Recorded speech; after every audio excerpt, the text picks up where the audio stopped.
Okay, so here's what we got today. Today we're going to start with marking up the diagrams on your own.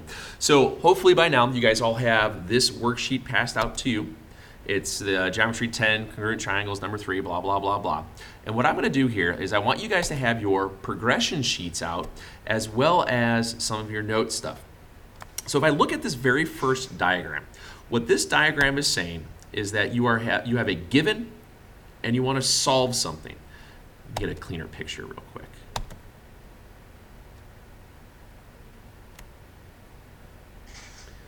So we have a given and a solve. So whenever you have a given, you are given the fact that you have AB perpendicular to BC.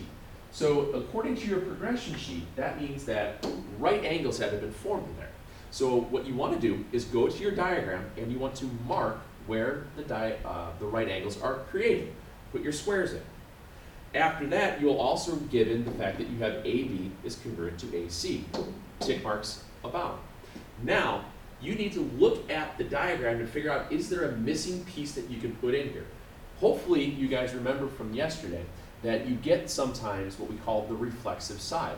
That reflexive side is the shared side between the two triangles, which means that you could also do this and throw in tick marks.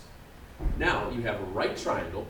You have the side opposite the right angle, otherwise known as the hypotenuse, which means this is a leg. So these two triangles are congruent by hypotenuse leg. It's that straightforward. Now, if we look at the next one, you're given parallel.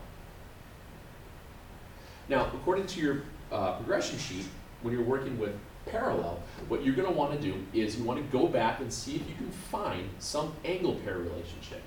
So when we mark our diagram, we have AB is parallel to DC. So we put in our arrows, just like that. And we have AP congruent to CP. So I see a couple of things right away. One of the things that I notice from parallel lines is that if I have parallel lines cut by a transversal, I know that my alternate interior angles are congruent. I can go that direction, or I have it going on this side as well. So right here, you have one way of saying that your triangles are congruent. We have angle, we have angle, angle, side, angle, angle, side. Or some of you might have noticed right off the bat that you had vertical angles here and here. If you did that, you see you have angle, side, angle.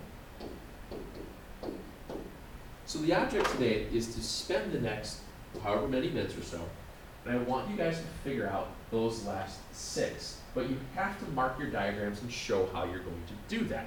You can't just automatically write down it's going to work, because tomorrow what we're going to do is we're going to take it the next step further and actually write down what you're doing via a 2-column proof. You guys can fly through this, I have no doubt. Give it your best shot and we'll see how we do. Have a good afternoon, ladies and gentlemen.